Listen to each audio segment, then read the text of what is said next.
Dan Smith from Vail Mountain Rescue has stuck around a little bit longer this morning to give us some more of his great advice and wisdom.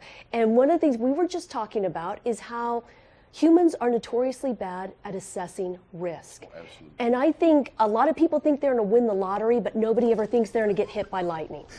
No, and I imagine you see a lot of that in this line of work. I've been on top of Vail Mountain when people were hit by lightning, which is, statistically very bad.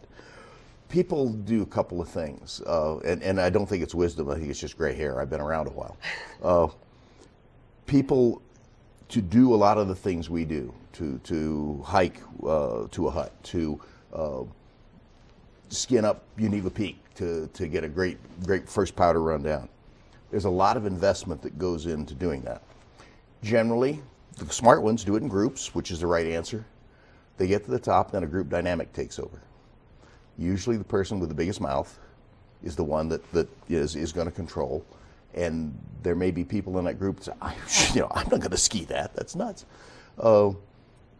That group dynamic, it's all to go, one to say no. One says no, the whole group turns around and leaves. Now, you might never ski with that guy again, but you don't let the size of your investment control whether or not you make the run or whether or not you turn around before you hit the summit.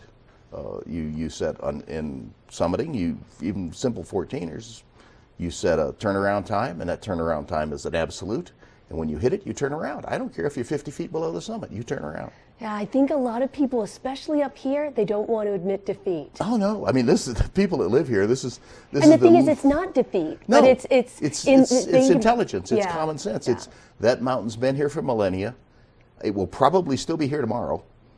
And you can come back. Now, if you start making a whole bunch of mistakes in a row, you may not be here tomorrow to come back. Yeah. That's the part you have to learn, that this is not Central Park.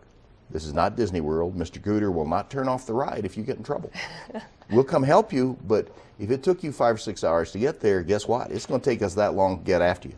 Well, one of the things we were also talking about is we might be experiencing a change of weather this evening, a dramatic change of weather.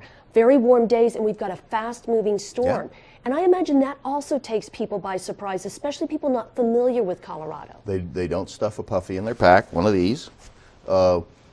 I do. Everybody that has lived here a long time knows this weather changes, whether in summer it turns to rain at 3 in the afternoon or in winter it turns to snow.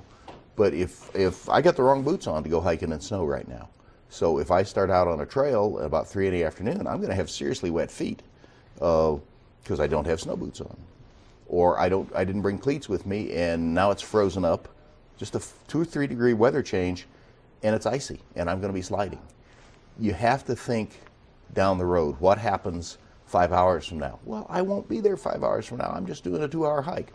Well, that's like the 3-hour tour for the SS Minnow. It doesn't necessarily happen, and you can wind up with a lot longer time out than you planned. You have to have the gear for it. You got to be carrying enough stuff. It's not a lot of weight. One of these puffies is fairly light, but I wouldn't go out any time after September without a puffy in my pack. The weather changes, and I'm going to be nice and warm. Yeah, we had some really low temperatures even in early September. Yeah. I'm an old guy. I get cold quick. Well, I get cold quick too. Dan, thanks for so much Pleasure. for coming on. We got a double dose of Dan and a double dose I don't of know if Dan's that's advice. a good thing. I think it was a great thing. Stay tuned. We've got your weather coming up next.